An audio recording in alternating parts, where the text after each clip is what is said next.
fear. I'm for Black America, it's just another year. You knew the disrespect by your elected puppeteers, but let me show you how to persevere. Cause get up every time somebody knock you down and celebrate in front of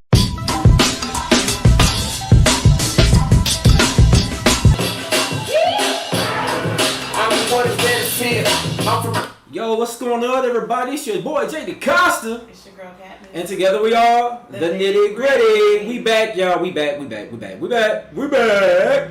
I'm sorry, just sending out these final messages. I always gotta send this out to my compadres.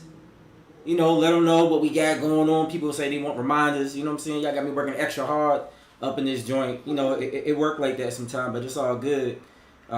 We get around it either way. Dang, I wish I had them beats I was listening to earlier. Them joints was dope. Oh well, that's cool. Book your summer travel with free cancel. I'll get back to them in a second. My bad. Let me get my love. I had some music going, y'all, and I messed up my whole thing trying to send something to folks. How everybody's doing today? Let me see. We got IG is in, YouTube is in, Facebook is in. What's good, everyone? Happy in the place to be, party people. Let's go. We got a lot to talk about today, y'all. Today we're having the dreaded conversation of cancel culture. Now, actually, they've been talking cancel culture quite a bit, but the Nitty Gritty show, we wanted to talk about cancel culture. Well, because, you know, when you start talking about cancel culture, you got to talk about what they're canceling, why they're canceling. But I got definitions, you know what I'm saying? Like, I did my research, I did my Googles. So I'm ready, you know what I'm saying?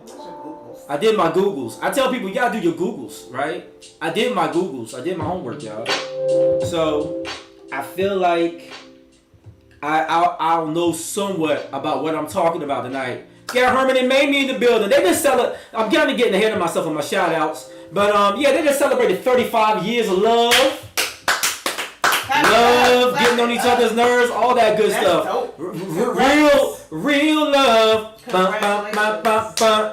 I'm searching for a real love. Yeah, they got that real love. 35 years. Shout that out, man. Do y'all know, like, a lot of couples, they don't make it these days. So it's nice to see black love still exists, you know? So shout out to them. We'll be getting back to that again. I hope y'all did something fun. Hope y'all ate something good. You know, enjoy each other. That's good stuff. Also, another shout out, our business shout out of the day. Got a shout out, DC Shy Pie. If you've been to DC Shy Pie, go check them out. You can follow them at DC, at the DC. See, there's like, you know, some clarity, right? It's more definitive when you put the in front. Oh, Sean, tell you what's up. See you in the building. Drop a bomb for you. Matter of fact, I'm gonna drop another bomb because drop a bomb for the 35 years. I could drop 35 bombs. So y'all want to hear bombs all night, so I'm just gonna stop it right there. But yeah, you know, congrats. But once again, shout out the DC Shy Pie. Shout out Grant Thompson and that group over there doing good things. Business just opened their first brick and mortar. So if you're in the DMV area, go check them out. If you don't live here, but you might come visit sometime, instead of spending all that money by the Capitol to eat at one of them bougie spots over there, go get DC Shy Pie. It's a deep dish pizza. It's amazing. We've had it before. Probably ordering one this weekend. We could go to some friend's house for a party. One thing I like about Grant's business is that it's not like he's just selling something that everybody else has in the market. Like, he actually did research. That's how it came to be. They wanted a deep dish top pizza, and there was no place in DC that offered it. Yeah. So he was able to do the research and basically fill a void in the market. And I'm only saying that because I feel like so many people are trying to push business, but have you actually done the research to see where you are filling a void, like a supply and demand, versus doing what somebody else has already done? And that's really big. And before we get into our current news, I got to shout out Kendrick Aldridge. He's the owner of the St. James. I had the pleasure of being able to meet him. He's a CEO owner. And something that was interesting to me was he had a background in finance. And the amount of research and how he just kind of crunched down the numbers, understanding what high-income families need when it comes to athletics and sports, understanding the numbers of what that group is willing to spend, so having a market point price that makes sense to your customers. The amount of research that went into that was amazing to me, and so there's no secret why the man is so successful. So that's really important. When you do business, you want to understand the supply and demand of whatever it is you're selling or whatever service you're offering. I think more businesses, we should try to do that. So yeah, good shout out, Kat. So current news for those that may not watch the news, right, for whatever reason, people on the left don't watch the news because, you know, they don't like Fox, and then people on the right don't watch the news, or they don't like MSNBC. But at some point, you got to watch CNN or somebody and get some world news. The Taliban just took over the embassy in Afghanistan. I know right now the U.S. is making plans right now to evacuate that embassy in Kabul right now. So that's kind of big news. But we know whenever you attack a U.S. consulate or an embassy, that's considered no different than attacking New York, right? Or attacking Pearl Harbor. You have officially attacked America. So it's like we're going to war, basically. Well, I mean, and we already been warring in that area, but now it's just Joe Biden's plan was to retreat out of that area. And for those that don't know, there's some huge infrastructure bills right now going from the Senate to the House. This country is in great need of infrastructure change and reform. Sorry, I have a question. When you said they took over the embassy, does that mean they killed the American soldiers? I don't know all the details, but typically to take a place like that, you have to take it by force. You don't walk in and say, "Hey guys, you're evicted," right? It's gonna take a show of force to do something like that. It's probably safe to say that someone lost their life in the process. I can't confirm or deny, but typically with things like that, those are violent acquisitions. Just saying. So just, you know, let's be aware of what's going on in our government, in our world. Also, prayers to Haiti. If you have a means or the means to send money or help out a family, if you have ties to Haiti, please do so. They were hit by a 7.2 level earthquake. And there's many people in disarray. I think the death toll is around 600 people, from what I understand, if I read the news correctly. So they can't find. Yeah, people they can't find because, you know, like, Haiti's had a rough go of it over the last 2 years. Yeah, something like that. These last few months have been very tough. Yeah. So, you know, prayers to Haiti. If you know anybody in the Caribbean, if you have a way to maybe send help, if you're in a position to help, hey, help. Shout out to Naomi Osaka. She said that any money that she makes from her next tournament, she's donating it all to Haiti. Yeah. Shout out to that. It would have been nice if she had, you know, competed for Haiti. No, let's not do that. We're going to just say thank you for, you know, taking the pledge to donate that. I think what she's trying to do. You're right. I think what she is trying to do is be representative of both her heritages, which is very hard to do. I think she wants to represent Japan and Haiti as much as she can, or support in both ways. Yeah. So, you know, shout out to that. Also, speaking of help, DC recently is passing a bill to raise taxes on residents that make more than $250,000 a year. Fred, we getting down to the nitty gritty. Shout out to B More in the building. So, DC is raising taxes on residents making more than $250,000 a year to help homeless and early education, right? Sounds like honorable things. Unless you make more than $250,000 and you're like, dang, I already get taxed really bad. And like, I love the kids. But, you know, if you're one of those people making that kind of money, you know, that might be a, you know, kind of a sucky position to be in, right? Especially considering that they're also hiring another 160 new police officers. Now, I got to touch on this for just a second. Because if you go to 16th Street in D.C., there's a portion of the street called Black Lives Matter Way, right?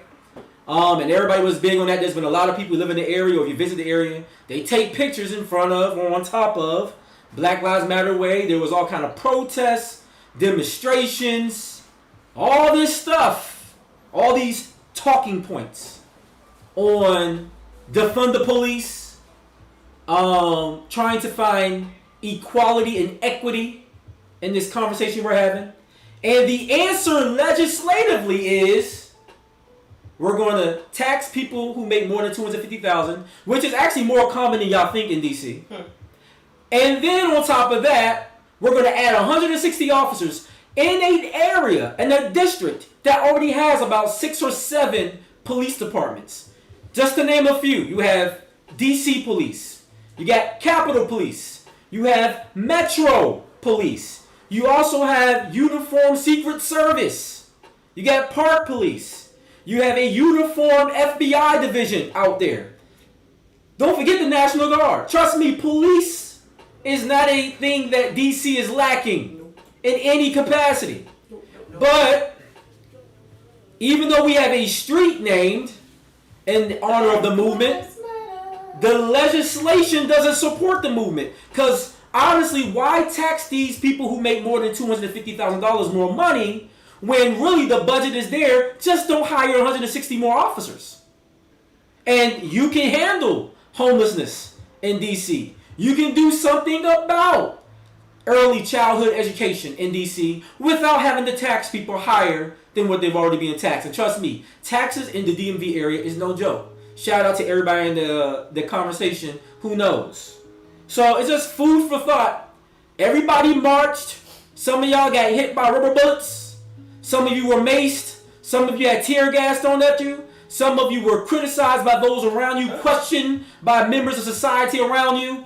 And the answer of these politicians who told you that 2020 was the vote of your life, the answer that they give you is, we're going to hire more police. After all that yelling and screaming and marching and walking about defund it, the answer is we'll hire more, over police you, and we know they're going to highly concentrate that in areas that they want to gentrify in the area. Just something to think about. Just something to think about. And this is why I can't be pro-Republican or Democrat. I have to be pro-legislation. And I'll say this last little tidbit, and we're going to get down to the nitty-gritty. But keep in mind, while Kennedy was down for the culture, he never passed any legislation for the culture. You know who did? Lyndon B. Johnson, who many have gone on record saying he was an overt racist. But he did pass the Civil Rights Act of 1968. Because Martin and many others stayed on that behind. We were vigilant, right? We were persistent to our end, to our goal. And we didn't care who was in office. We didn't care if they were Democrat or Republican. We just knew we needed that legislation slime. And if you sign it, so be it. We need to get a little bit of that back. And I'm just going to go from there. Let's get down to the nitty gritty. So tonight we're talking cancel culture. What does it mean for our community? Is it someone truly without redemption? Can we grow in a cancel culture environment? Before we start the conversation, I just want to read two definitions. I have more, Merriam-Webster. I have more, but let's just deal with cancel and culture, and then let's just start asking some questions. First of all, when we say cancel, according to Webster, this is not according to Juan, not according to my opinion, not me living by truth. According to Merriam-Webster, the dictionary that we all abide by, if you're speaking the English language, basically. Cancel, to decide not to conduct or perform something planned or expected, usually without expectation, or conducting or performing it at a later time, right? Canceling a football game, right? Second definition, to destroy the force, effectiveness, or validity of, basically to annul. C, to match in force or effect, basically to offset. Another definition, to bring to nothingness, to destroy. To withdraw one's support for someone such as a celebrity or something such as a company publicly, especially on social media, i.e. cancel culture. Right? To deface, to remove, to mark or strike out for deletion, to cancel. Keep that in mind as we're having this conversation. And then culture, right? The customary beliefs, social forms, and particular traits of a racial, religious, or social group. The set of shared attitudes, values, goals, and practices that characterize an institution or organization. The set of values, conventions, or social practices associated with a particular field, activity, or social characteristic. Alright, so now that we have that out the way, we know what cancel, we know what culture means, and you can put together, right? A culture in which one can strike out or destroy or remove something that they feel doesn't adhere to what would be a collective of ideals or societal traits. Cancel culture. So, now that we have that out the way, let's ask some questions. I'm going to start with you, Katrina, then we'll see how people fill in the comments. Do we need a cancel culture? Do we need one? Do we need? Is there really a need? Is this the better way to police ourselves? Do we need a cancel culture? I'm curious to see what people will say. I don't know that I necessarily have to call it cancel culture, but yes, I think there is a need for consequences.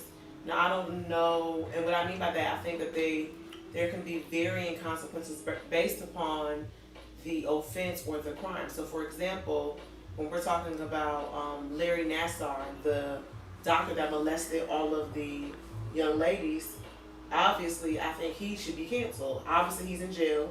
But if he's never going to get out, but I think that everything about him should be canceled. All of his publications, all of his businesses, everything needs to die right along with him in jail.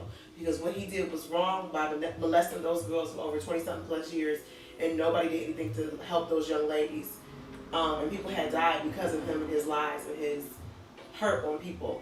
Now, for people who obviously have an opinion or who are uneducated on certain things, i.e., for example, I feel like we can't say that someone that slurred a quote-unquote what we would deem as a racist comment, we can't say in one breath they should be canceled, and then somebody that spurs hateful things about, I don't know, bodies, like maybe they have hateful things about people who are overweight, we let them pass. I feel like, I don't know. I don't know what I'm trying to say. I think that it's complicated because I think that there are certain offenses that are just so egregious that require that you be canceled, you be muted, and then there are some that I think you can learn from. So I guess my answer is yes, but with some variance in understanding what is considered deplorable versus just you need to be educated and you're offensive. It gets a little tricky when you start putting it out in words, right? Yeah. As you start saying it out your mouth, and this goes for everybody, this is not to pick on you. It's like certain things, once you start actually saying it, you're like, wait a minute. I know what I just said. I don't know. And I say that, and this is why I want to have the conversation, because you made a good point, and you're not the first person to say this, so this is not a Katrina thing. This is what a lot of people say around cancel culture. They're like, yeah, what he did was so egregious, just everything about him, cancel, strike it out, remove it. You remember the definitions of cancel? Now here's the thing. Apply it to outside of Larry Nassar, because there's no sympathy for him. Let's apply it to Bill Cosby. A lot of you guys feel disgusted about Bill Cosby. But let's apply it to Bill Cosby. So if we were to do the same thing we're suggesting for Larry Nassar because he raped all them girls, we're not giving this man a pass on rape. Let's make that very clear. For the people in the back that are hard of hearing. Well, he was molesting children. I don't care who you molest or rape. We don't condone that, period. So let's just make that clear. All right? So y'all don't take my words out of context. Bill Cosby, we don't know if he raped those women or not. There's some things in there that can give doubt, and it's an argument. We're not going to go down that road. But if we were to strike the book of Bill Cosby, say, okay, everything he did, let's erase it, let's just get rid of it, because we don't like Bill Cosby now because we found out that he's a monster and a horrible person. How about those young men and young ladies that went to all these HBCUs and got grant money to go to school? Do we cancel that too because we're canceling him? And this is where cancel culture gets a little tricky, because people can have evil and good deeds. Now, I believe that people should be held accountable, as you said earlier, to the things they do wrong. Absolutely. You rape and touch and destroy little girls, bury you under the jail, and you get all that jail treatment when you get there. It ain't gonna be a happy situation like the way little Nas tried to make it look in his video. You will not enjoy it, right? And that's the consequence of your action. You are now in jail. You have lost all whatever, all place in society. But unless Larry Nassar's children are also rapists, should they lose everything because their dad was horrible? They should still be entitled to whatever money is left to him. His wife, unless she was an accomplice thereof, why should she be canceled from having a living? So if he has business and all that, sure, take him out of it. But why can't there be a world where you He goes to jail. Oh, wait a minute. We do have that word. It's called the United States of America, the Code of Justice, the Department of Justice, right? He goes to jail and then leave everything else that he touched away. Now, if his name's on top of a building or something, we don't want to commemorate him anymore. Yeah, take his name off the building, put Simone Biles' name up there instead. Sure. But to cancel everything he touched, same thing for Bill Cosby or anybody ends up doing something foul, I just feel like that's where cancel culture goes too far. Are there comments after that? I can't tell. Yeah, we have some more comments. So, Shantae saying true. Herman that made a comment about Lyndon B. Johnson about how he reluctantly signed the civil rights bill under immense pressure at the time. But then he made another comment. He said, yes, held accountable, but there is always room for redemption. And that's what we got to ask ourselves. And, you know, especially the crowd that we have listening here, we always have a good number of the Christian community, right, tuned in, right? We're Christians as well. We know in the black community, that's still a very strong pillar of society. Whether folks are getting away from it or not, the Christian community isn't going anywhere. And, you know, so if that's what you believe, then we know that there's supposed to be salvation, there's supposed to be grace. No matter what kind of sinner you've been, if you were to get down on your knees and ask God for true forgiveness, not I got caught, forgive me, no, but truly like, I can't believe I destroyed these lives, God forgive me. Do you get to go be a doctor again and touch on kids ever again? No. You lose that point, right? Because that's part of the being held accountable to what you did. But is there a place for that person to be redeemed? Who are we to give and take redemption? Who are we to cancel anything? And, well, I want to get in my head myself. But, so I got to ask why I asked that question. Do we need a cancel culture? Also, does cancel culture even work? Do we think it really works in society?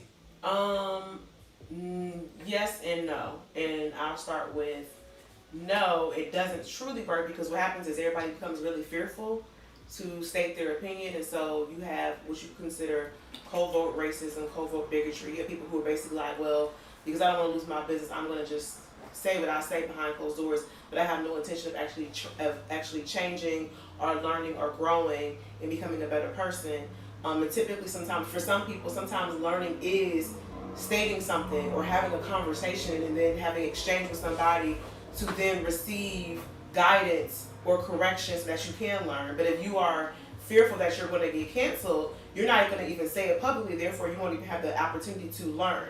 And then I'll go to the yes, I think it sometimes does work, because people now, because they know that is a serious consequence and they know that the consequence can then hurt their finances, I think it makes people a little more aware of their platform, what they're saying, how they're being viewed, and things of that nature. So I think it's a yes and no. But I like the way you put it, because it makes a good point of, does it really work? And what I mean by that is, are people really changing their bigoted minds? Are they changing the things that they do wrong? Or are they just getting better at concealing it? And I think what happens is, and you kind of speak to that, is people just become more aware and better of concealing it. So we still have racist people at the job. We still have racist people in the courts and the police. But maybe people get better at just concealing. And I think what the Trump administration did, if not any, is that it exposed that people were still overt racist. It still exposed that people still have very much ill intent to race and gender and all these other things. Right? It's just that up until then, during the Obama years, the Clinton years, even the Bush years, people had got really good at concealing one's intentions or one's thoughts. You knew not to say XYZ because it wasn't politically correct. PC culture. So were people getting better? No, because January 6th showed us we still have a bunch of wackos living in America. And a lot of people that support wacko behavior. And our government, as far as prosecuting those terrorists, is showing that they're still as biased and prejudiced as they've been in years past, going back to the 60s and the 50s, and before then. And it's proven in the actions. So, yeah, people can get better at not saying the N-word, not using racial slurs, not calling women out their names. But they still have actions of, you still don't want to hire a woman. You still don't want to follow a woman. You still don't want a black person to come and lead your organization. Mind you, only 3 CEOs right now in the Fortune 500. Whereas during the Bush years, we at least had 8 or 7. You mean black people? Black CEOs. But I think for cancel culture, it does put people on notice that the behavior that was once pushed under the rug, the behavior that was once boys will be boys, men will be men, or whatever the sayings are. Get to that. I think that it puts them on notice that behavior is not being tolerated, and that if you do it, you will more than likely get a whistle blown on you for your actions, i.e. the R. Kellys, i.e. Harry Weinstein, i.e. Jeffrey, what was his last name? Started with an E, right? Yeah. Jeffrey Epstein.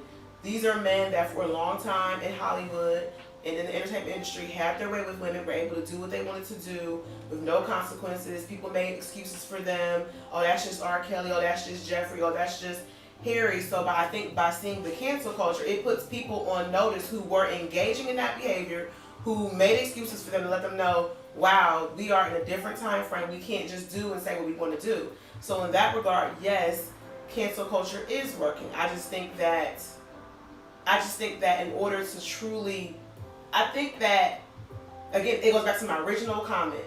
Based upon the offense, I think that there are things that are so deplorable that you should be canceled, because you obviously have used your platform, money, and power for wrong. You should be canceled and removed, because you no longer are in a position to even, I don't want to say you can't come back from redemption, but you're no longer in a position. You've hurt too many people. It's one thing to do something bad or say something bad, but it's because you had ignorance and you need to just learn from it and come back from it. It's another thing to intentionally do things to hurt a number of people that creates even more damage. And I guess I'll give one example and then I'll be quiet. So for example, with Larry Nassar, one of his best friends, he was molesting the child, and when the child told her parents, they called her a liar. Up until the time she went to college, when it finally came out that he really was a child molester, the father was so sick with himself that he killed himself. That's a consequence of not only did you molest 200 plus girls, but now somebody that you called your friend was so sick of defending you that he took your side over his daughter's, and he actually couldn't live with the guilt and killed himself. So I think in situations like that, you need to be removed. It's been too long. You've had too much time doing negative things. You need to be removed. So once again, this is why I don't agree with cancel culture, right? Because you don't need to cancel him. We have a whole legal and justice system that says he goes to jail for the rest of his life. That's what life without parole means. It means for the rest of your life you're in jail for being a monster, or if you're that father, not recommending that you do this, caveat. But one could kill him. If you can cancel him indefinitely. Well, right? I was one too. Well, I'm just saying, right? So, but then the fathers, they have to deal with the repercussion of, if you kill Larry Nassar, if you take on vigilante justice, as long as you're willing to commute that prison sentence. I've heard pastors say, shoot, I'll just start a prison ministry. Someone rapes my daughter, I go to jail and I save people in the jail. But people can get canceled for anything these days. Well, that's the problem, right? And I'm about to ask that question next. But once again, why do we need to cancel the person socially if they go to jail in the first place? That's what jail is for. If they go to jail. Well, and if they don't go to jail, that's when some people take matters into their own hands. I.e., I know there's a guy out there signing Skittles and Arizona iced teas. Why black folks are shooting each other, I don't know. Why they ain't? This is not a call to action. I'm just saying this is some of the senselessness behind it.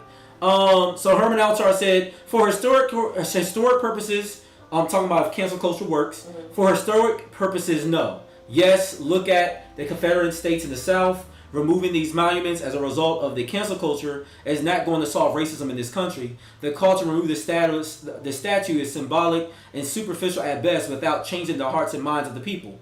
True. And when you don't create legislation, i.e., there is still not a lynching bill for black people. Keep in mind, don't say that, we shouldn't focus on race because Asian people have an Asian hate bill.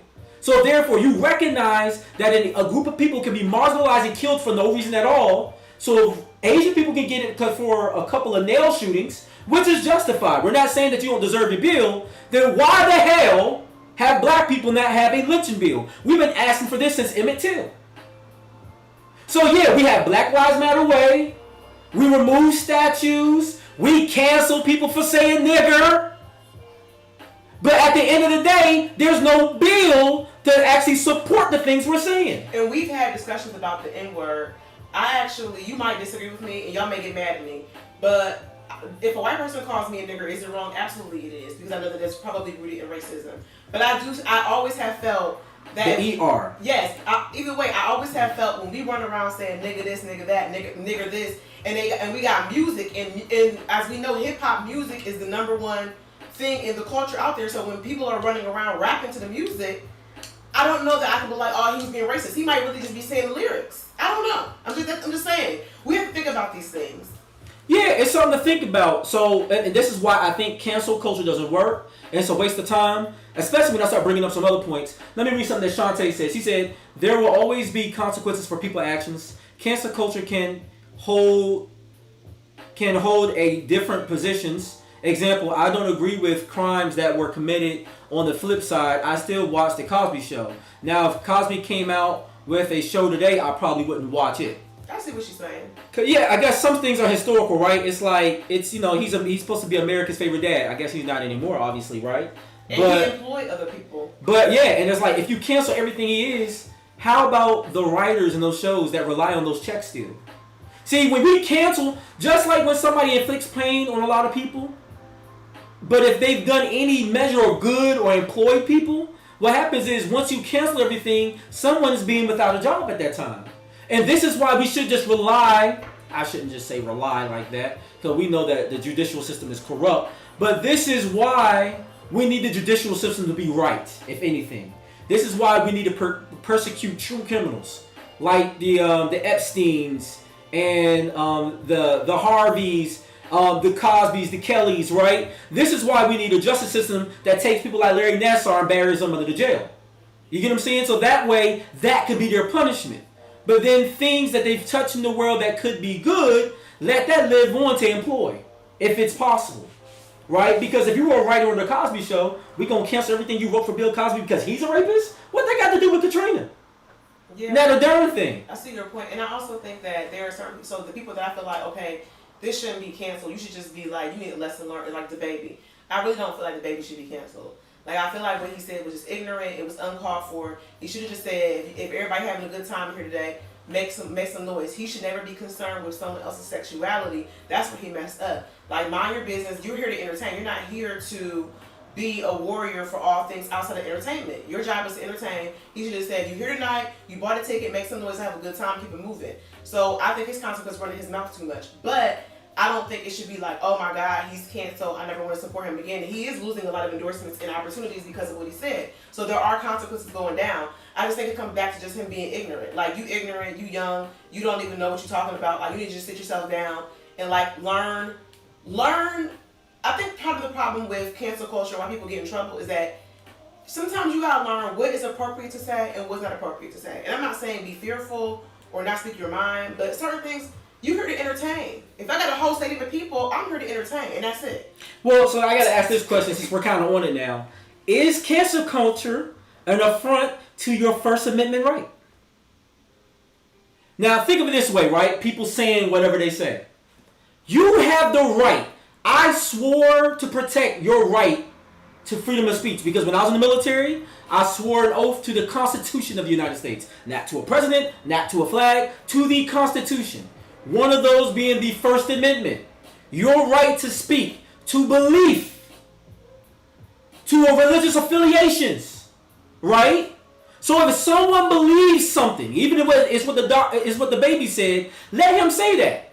Now, if a company decides, well, we don't share your views and we fire you, they can do that. You get what I'm saying?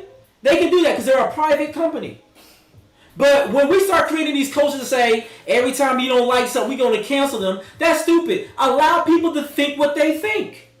Allow people to have a difference of opinion. Why do we attack that? Right? Why do we want to cancel somebody? Every time someone says something we don't like, we don't agree with, We got to have a rallying call to get everybody together and say, hey, I didn't like what he said. Will you join me in canceling him? Because that's what it really means. Because in order to create a culture, you have to have a system of belief, right? You have to create a society where people have shared values. So what people are trying to do is create a culture of believe what I believe and you share with me. How about you let the baby do Laugh-A-Palooza and see if people start walking out during the show? Because guess what? If people start working out during the show, then you don't have to be in a weird position as a record label or some type of event. You'll just be like, hey, bro, they ain't feeling you. You shouldn't have been talking ish. So now they don't want to watch you. Let people be naturally canceled. That's what we used to do back in the 80s and the 70s as a culture. Somebody said something that was out of line. You didn't have to draw petitions and start memeing it and posting it all over Twitter and have this call to action to say, hey guys, you want to rock with me and not rock with him no more? No. People would just collectively say, I don't think I'm feeling that. Well, people were. And we stopped buying his records naturally. People are. To your point, there are some people that take it so extreme that if you were to listen to an R. Kelly record, they will say, I don't mess with you, Juan. You're done. You're also, and that's stupid. Also canceled. Because guess what? I'm like, wow. It's like people looked at Moray. He's a new up-and-coming artist. Had an album just came out. He was on the Breakfast Club. There were literally people upset the fact that he referenced an R. Kelly song because he said at church, and a lot of churches played this song when it came out. When he did I Believe I Can Fly, right? A lot of churches adopted that song and used it in the church. R. Kelly has written beautiful songs. Amazing songs to dance to that when you listen to the lyrics, you don't have to wonder, I wonder if he talk about a little girl in here, right? There are some decent songs that he have that aren't sexual, right? For a lot of artists. So then it becomes a situation, this young man couldn't reference the fact that he sung I Believe I Can Fly. That was his first song he sung in public. And people felt weird like, I don't know why he said that. That's true of his history. And what cancel culture does is, it's one that says, I personally don't like this thing so much. I want to have a call to action for people to agree with me. And I want to strip this name. I want to destroy this name. I want to strip it from the history books. Sounds a lot like what people did in Egypt.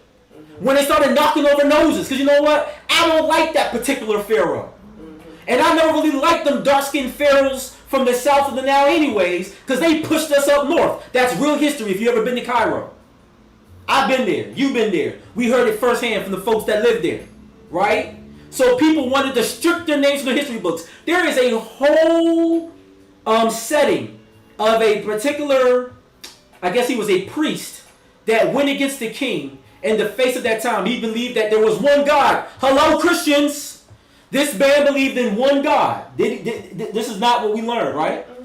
He believed in one God. So what they wanted to do is restrict his name in history books because he didn't live in Ra. He didn't believe in Set. He didn't believe in Anubis. That was the culture of the time. So they said, we're going to strip his name from the history books. When we bury him, we will bury him, and his cartouche will have no letters in it. And literally, the artifact is still there. This is the problem with cancel culture, because then historically you lose a piece of the history. People need to hear of the horrors of R. Kelly. But they need to know that R. Kelly is also talented. So that way people don't get put on a pedestal to do wrong just because they popping in the moment. And the second they're not popping no more, now you want to come for their demons. But if you were a culture worried about character, R. Kelly would have never got famous because you would have said that young man needs some help. You would have said Bill Cosby needs some help. You would have said Larry Epstein can't run this company. But y'all don't care about character. But when somebody not popping no more, then we found out that they ain't what we thought they were, then you want to cancel them. After it's too late. Exactly. We've seen it in the church. Don't act like this just happens in Hollywood. It happens in the church.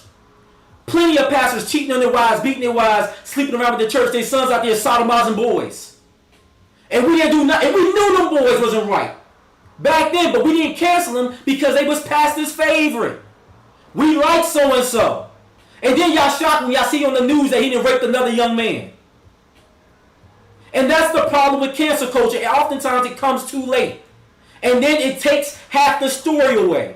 So then we don't know how to really look for a predator because we assume everybody who's adorned in white and looks like the angel of the morning, meanwhile, they the devil in disguise.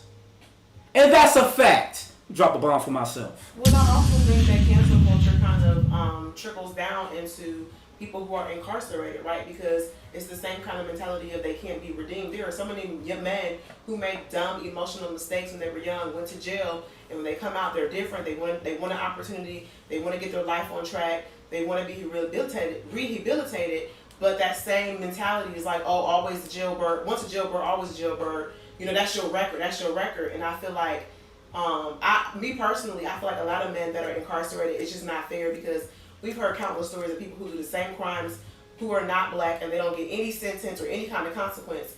So I think for cancel culture, I think it's a delicate line. Mm-hmm. I think that to Juan's point, that when an offense is made that it's egregious the first and or second time, it don't even matter, the first time, you need to correct it and you need to think about it then versus waiting 20 years for the same thing to be happening over and over and over again, and then finally you want to cancel it because it's almost like a cancer. You've allowed the cancer to grow. You should have been able to cut it at the root, if that makes any sense. Exactly, because you know what? There were parents, even after the Aaliyah marriage, there were parents that still took their 16 and 17-year-old daughters to R. Kelly. Because you know what they was worried about? They was worried about getting paid. They wasn't worried about character. They heard the stories. They knew what was at risk.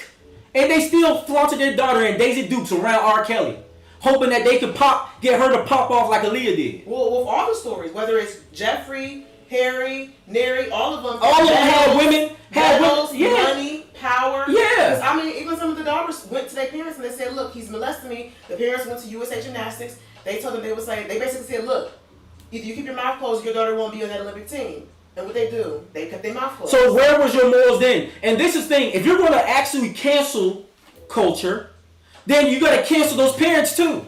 They don't get to stand on that stage with their daughter and be victims. Because they're the reasons why their daughters was victimized in the first place. Oh my God. Well, don't say that. But that's the truth, right? That's what you want, right? You want to cancel people, right? Then go all out. Destroy everything. Well, you know, because their kid probably didn't want them to ruin their Olympic dream. They probably said, well, Mom, Dad, don't say anything because I really want to make the Olympic team. I think sometimes it went the other way. I think some kids didn't care. They was like, I'm feeling horrible. I want to kill myself. Mom and Dad, this is what's going on. But the mom and dad thinking like, well, you know, we paid a lot of money. We put a lot into this. You know, maybe you should have. Are you sure? Like the father who killed himself. That's my friend. He would never touch you like that. Yeah, I don't want to believe that. You're a liar. Stop lying, Samantha. You're just mad that I grounded you last week. You see what I'm saying? I mean, we're going to deal with something. Don't create a devil, right? Because guess who else created cancel culture? Idi Amin had cancel culture. He said cancel all Asians. That's the reason why we having problems here. Adolf Hitler said cancel all Jewish people. That's why we have problems here in Germany. Wait, Idi Amin said cancel all what? Remember, he got rid of all the Asians. All the Indians that came over and created businesses, he kicked them all out. He had to make an enemy out of somebody. Oh, it's not me being a bad leader and dictator who's killed 300,000 people in Sierra Leone. Oh, yeah. No, it's somebody else. So let's blame it on all the immigrant Asians. And what did Adolf Hitler did? He said, no, we need to cancel all the Jewish people. They're the problem. They taking all your businesses. They're all in finance and business and making money off of us. But he's the problem. He's the cancer. And that's what a lot of dictators do. In a lot of ways, we've created little mini dictators in cancel culture. Well, I was bullied for being But guess who the primary cancel culture culprit is? The U.S. government. Think about all the things they've done. Where is their consequence? There is none. Well, yeah, and I mean, that's why I just think at the end of the day, I don't agree with cancel culture because I don't see... It's like, where do y'all draw the line? No one can be redeemed. No one can ever change your heart. And then oftentimes, we make a boogeyman of one piece of the scenario. And meanwhile, there's a bunch of accomplices that get away. How in the world do you do a Jeffrey Epstein documentary and you have a white woman up there who was an accomplice of his who brought more women to him to be assaulted, to be raped, or whatever, and you're able to be on the documentary free? No, I thought they said on the documentary that she was in that she.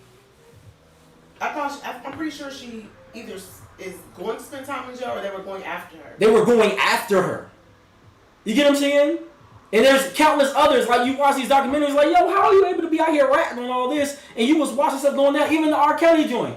All these guys was in the studio like, well, I was just playing my bass guitar. I was just playing the keys. I just mind my bit. All of a sudden, they Ray Charles and Stevie Wonder. They just looking everywhere but at the situation. Well, doesn't the culture also say mind the business that pays you? I've heard that line a lot too. I mean, I do think that if you're a Christian, I think it speaks to the fact that there's not one person that's without sin. Obviously, there are some sins that are just like, wow, you're really inflicting pain on multiple people. But what it just shows you is that the Bible talks about the heart is deceitful, right? Amongst all things, who can know it? Who can know it? So because of that, everybody has the potential to do something that is not morally good. Mm-hmm. Everybody has the potential to do something that is deplorable. We are all in sinful nature, if that makes any sense. Yeah. And I do think that you should have the ability to have redemption of some sort, but there has to be there are different levels of consequence. Meaning, if you kill somebody, you probably should go to jail. You need to go to jail. You rape somebody, you need to go to jail. And guess what? When you go to jail, rapists get a special kind of treatment, and you deserve all of what's coming to you. Now, if you somebody just out here just ignorant, just saying like you call, I don't know, the first lady a cuss word, you probably ain't going to jail over that. But maybe somebody should sit you down and find out what's going on with you. Well, how about this? Let people just decide for themselves as individuals who they ain't rocking with. Don't cancel me. Because you hear me, because here's the thing, a whole bunch of y'all watching movies that were produced by Harvey, but we ain't canceling y'all for watching all these movies y'all be watching. Half y'all can't even name the movies that he was behind. If I started naming them, you'd be like, oh man, I gotta cancel that movie too? That's the same premise of the music, right? Oh, I'm gonna cancel you because you still listen to I Believe I Can Fly. But I Believe I Can Fly, come on right now by R. Kelly. I'm gonna listen to that joint and I'm gonna sing that joint. Cancel me if you want to. Because it was a great song. An inspirational song. I don't care what y'all got to say. Now, I feel funny about listening to Honey Love now. Because when you listen to the lyrics behind it, you're like, man, was he talking about one of these little girls when he wrote this? Just being honest. But then when you listen to Happy People, you be like, well, he ain't talking about nothing sexual. He was in a good mood that day. He wrote a bomb song. Shout out to, what's his name? Keith Lowes on the bass line on that joint. That joint went hard. You see what I'm saying? Well, I mean, to your point, everybody has to decide, but I don't think that if someone decides something differently, you should be against them. I know a lot of people who literally ended friendships because there were some people who voted for Trump. I was not one of those people. If you voted for Trump, yes, I was disappointed in you, but I wasn't going to cancel you because of that decision. And more important than canceling somebody before you say, how about you ask the question why? Now, I got a multitude of reasons of why I wouldn't have, but sometimes it's important to ask people why. Because then, if you feel like there's a gap in understanding, you have an opportunity to educate that person. But if you just automatically say, oh, you voted for Trump? Oh, man, I ain't rocking with you no more. Oh, my God. Don't invite me over for Thanksgiving again. And then, once you still have a conversation, you be like, oh, wow. So I see that this segment of reality that you actually participate in, there was a lot of facts that you were never privy to understand. Right? You start realizing like, oh, okay, I get it. You get what I'm saying? I don't agree, but I understand your perspective. And now you have a way to reach out to that person. See, back before traditional skin color racism, right? There in Spain, there was the Spanish Inquisition. They had to inquire. In order to inquire, you had to have a conversation. You have to have dialogue, and based on how someone greets you, even in Nigerian culture, right? Whether you're Yoruba, Igbo, right? The way they can tell the difference typically is just in simple greetings. There are certain things that only an Igbo person would say. There are certain things that only a Yoruba man would say. So you know by saying simply hello. And we see the same thing in American culture. If I'm in the South, hey y'all, you say something like that, I'm gonna assume you might be from the South. Mm-hmm. You say, yo, what up, B? You know what I'm saying? New York. Real Slim. You know what I'm saying? You know based off people's vernacular and colloquialisms where they stand. So sometimes, how about you just slow down for a second and have a conversation? See where the brother is coming from. Yeah, man, I don't know. Next time I vote, I might vote Republican. Oh, man, you agree with that racist stuff? How about you have the conversation? The man might be simply saying, nah, but they need to do something about these taxes. They taxing the heck out of me. I don't know. Their self-interest might outweigh the interest of others, and I don't think that's necessarily wrong. Obviously, we want everybody to be social activists and to think about other people, but let's be honest, we live in a capitalist society, and if it's okay for celebrities to have self-interest, then why would I expect my friend not to follow suit? Prime example, having a cousin with my cousin today, right? Shout out Jeff, cousin Jeff. And we were talking about politics, and I was talking about, like, in one perspective that he gained that he never had heard before is how military's families felt about Clinton. Why the general public was different, right? Because you could work at KFC back then as an assistant manager and feed a family of 4, right? But if you was a military family, you had a hard time getting promoted.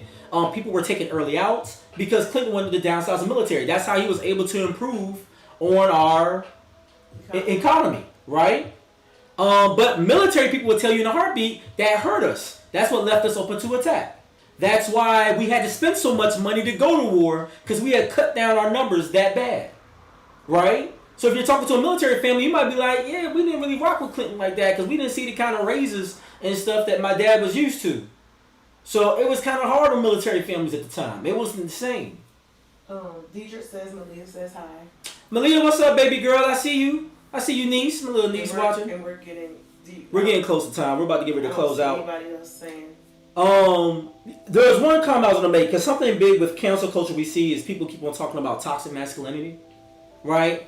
Just real quick definitions. Toxic, containing or being poisonous material, especially when capable of causing death or serious debilitation.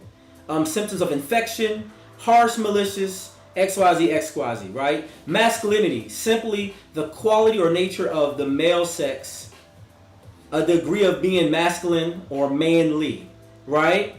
When cancel culture is coming for men and saying like, oh, a man wanting to be a man is wrong, no. There's nothing wrong with a man being a man. Now when people try to excuse bad male behavior and say boys will be boys, well, the issue with that is very simple. They're saying boys. Boys is one common to adolescence, or not being fully grown in mind. That's not how men would act then. So when Trump was saying go grab him by the whoop, that wasn't boys being boys. That was a man acting like a boy. So it wasn't that it was toxic masculinity. That wasn't masculine. Men don't go around talking about, I'm going to grab her by the woohoo. Men don't do that. Men ain't run around saying, hey, guess what, man? I kissed Sheila last night. That's not what men do. Real men look down at men like that, like, all right, dude, like, you acting like a goofy right now. You see what I'm saying? That's boy behavior. If y'all want to cancel anything, cancel toxic boy behavior. But that's the problem with canceling, right? And then sometimes I'm pulling up these conversations from a long time ago. People may have matured past that point, i.e. Russell Simmons. So, I don't know. We wanted to have this conversation around cancel culture and all these buzzwords. We didn't really get into the buzzwords like we wanted to. But we wanted to have the conversation because it's very true. We're so quick to cancel or to get rid of. Meanwhile, it's like, if it came back on you, like when you brought up the Greek example. What if some of those neophytes came back to those pro-fights and said, you know what? I want to sue you because under duress, you made me do something that I typically wouldn't have done. Or put it in the public eye and then now you lose your job. And now you lose your job. You was a 19-year-old member of whatever D9 organization you were part of. And now you're going to lose your job because when you were 19, young and dumb, you made somebody else young and dumb like you do something that they probably shouldn't have because your organization is a non-hazing organization and you do nothing to disparage new members coming into your organization. Right? That's what they say, right? That's what they say. So I'm just saying, like, where do you draw the line? These are things that we need to think about going forward. The first time when you think to cancel somebody else, think about all the things in your life that you've done that if we had social media at that time or a camera phone, people would cancel you for now. Mm-hmm. Maybe we should start operating with a little more grace. That's the message of the show, basically. Let's start operating with a little bit more grace and let's start thinking with a better open mind. So while that one person needs to go to jail, and I know he affected a whole bunch of people, there's still a whole lot of people that might be relying on the monies that was gained through this person at the same time.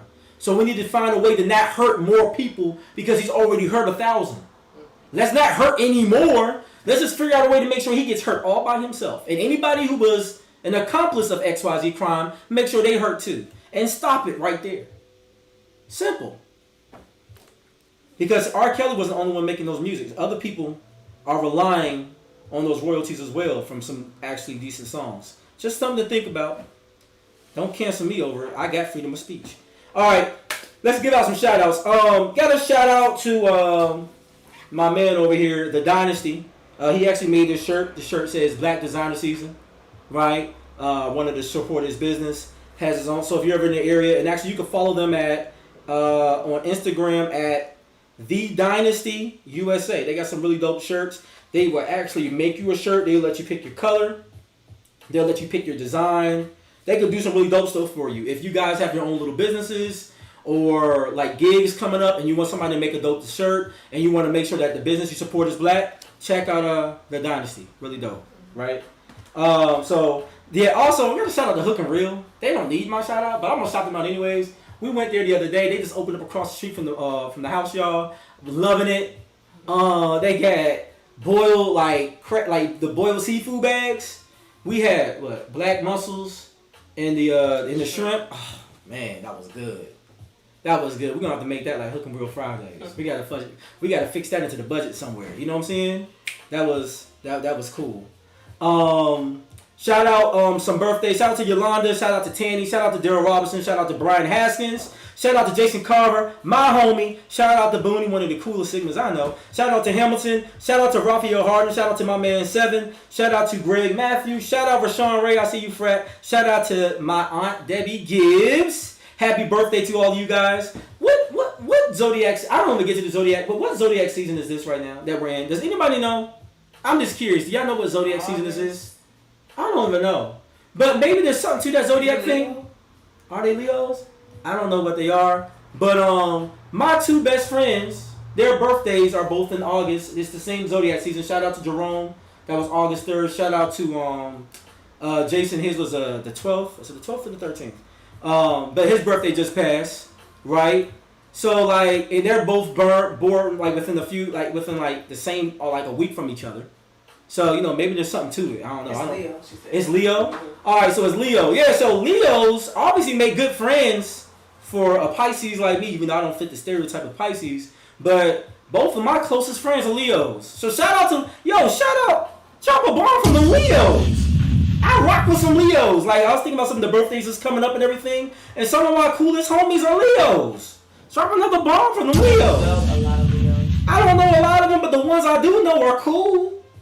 Man, like you know my sign. You know it's a lot of us. Capricorn. Oh yeah, I know a bunch of Capricorn. Shout out to Mamie. Shout out to it must be like a conception thing. Like shout out to my daughter and my niece, both Capricorns. You know what I'm saying? I feel like Capricorn. We be out here. We be out. Y'all deep. There's a bunch of them cool too, though. You know what I'm saying? I got no problems with them. Once again, got to give out another shout out to Herman and Mamie Altar. 35 years of marriage this past night, the 9th of August. 35 years, y'all. Some of y'all watching this program not even 35 years old. I'm not even 35 years old. You know what I'm saying?